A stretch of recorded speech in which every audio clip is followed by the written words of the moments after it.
Well, now I want to turn to Tom Farrell, who's back from his knee surgery, and he's joining us tonight to do another segment on his build of his Spillane building. And then I guess next week, Tom, you'll finish up the build of the Spillane. Is that right? That's the plan. Thank you so much, and welcome to the show. Thank you. Thank you very much. Okay, just give me a minute here.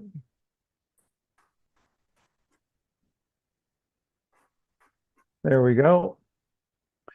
Yes, as Jim mentioned, I haven't presented for a month. I had the pleasure of having my knee replaced, and very painful experience, but we're getting better every day. So this is part 3 of the Mickey Spillane building, a New Tracks Watch Me build. And this is an original O-scale kit designed by the legendary modeler Thomas Yorke. It's his 50th anniversary kit. I don't know if Thomas is with us this evening, but I don't mean to embarrass him, but I always put him in high regard up there with John Allen, and it's just a superb modeler, and it's an honor to do this kit. This kit is produced by Frenchman River Model Works, and they're sponsoring this for New Tracks this evening. They offer kits in HO scale, S scale, O scale, On30, and 1/24. They offer building kits. They're the exclusive distributor of Tom Yorke, his models over the years. I counted 46 on the website. They make boat kits. Perhaps some of you recall I did a 34-foot lobster boat, a rusted hull, and a wooden fishing boat from Frenchman River Model Works. They're excellent resin kits, extremely high detail. Resin kits typically have much higher resolution than a styrene injection molded kit. They also offer detailed parts, figures, and vehicle kits. I urge you to check them out after the show, FrenchmanRiver.com. That's enough of the ad. So this is part 3. I've only been up, my train room happens to be on the 2nd floor of my home, and I've only been able to navigate the steps the past couple days. So tonight represents about an evening's worth of modeling. Where I last left off is the back of the building has an extension, and I had put these 3 walls in place. In preparation for putting in the roof, they furnish you with this approximately 1/8 inch material. I super glued this to the resin. Now they offer a cardboard. I am not a fan of cardboard, so I replaced this with about 020 styrene. And instead of just a flat piece of styrene, I put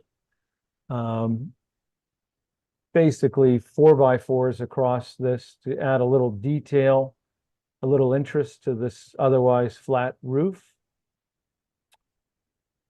Then I just basically painted it sloppily with Tamiya acrylic paint.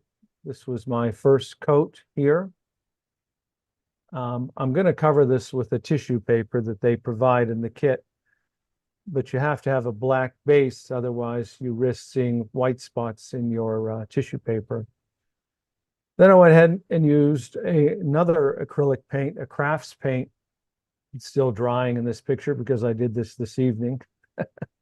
And this is absolutely flat black. And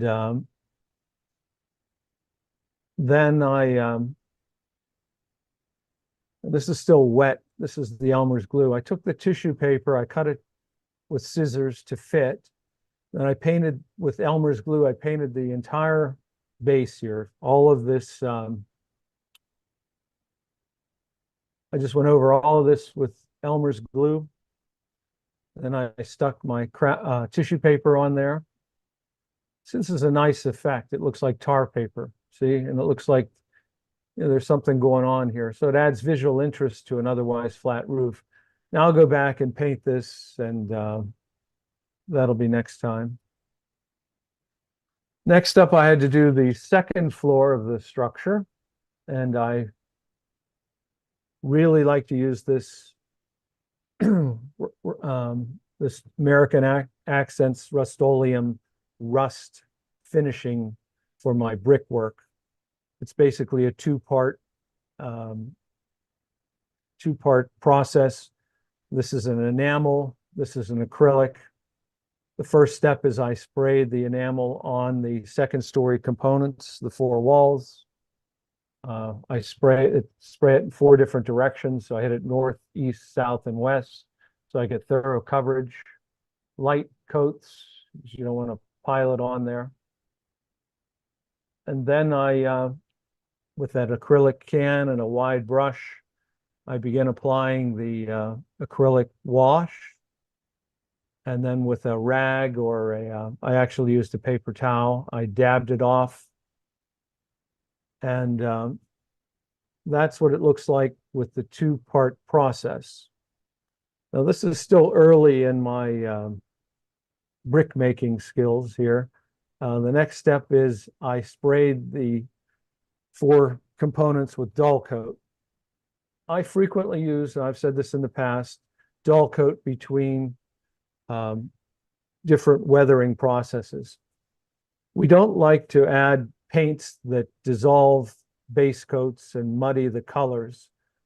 So a lacquer like dull coat, as long as you're not using a solvent-based paint, protects one acrylic paint from dissolving the other. So I sprayed everything with dull coat.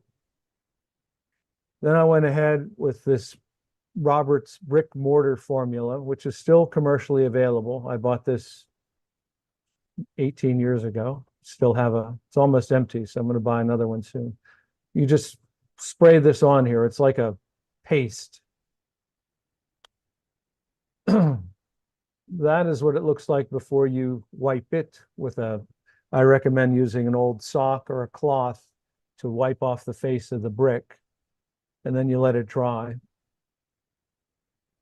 Then I go back with a couple of colors of orange. These are rust colors. I just randomly picked 2. And I added a little variation in color here so I didn't have a uniform, consistent brick color. And then I also added a black alcohol wash. That's what you're seeing here. Now, when I glue this next show, when I finish this, when I glue the second floor onto the first floor, I will tone out each individual wall, the first floor and second floor, so they match. If you don't do these things all at once, you get a slight difference in color. I will balance it out next show. This is looking down at the first floor. I want to put in a floor here so that if you look in the window, you won't see down into the first floor. If you look up through the first floor, you won't see the second floor.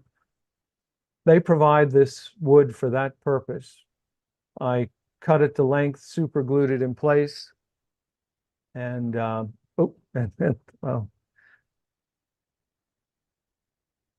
not shown here is I painted this black. You'll see next week, but I painted this black and I put in a styrene floor. They provide cardboard. I don't like cardboard.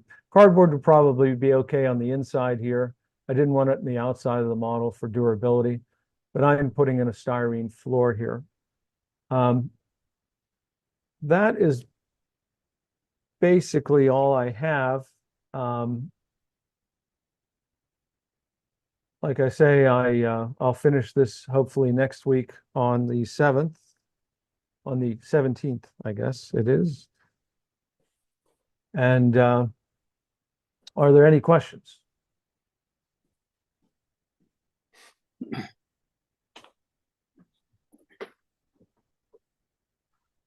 Well, Tom, thank you so much for doing that for us this evening, and we will look forward to seeing you next week. I'm glad that your knee is getting better Day by day. Thank you. day by day.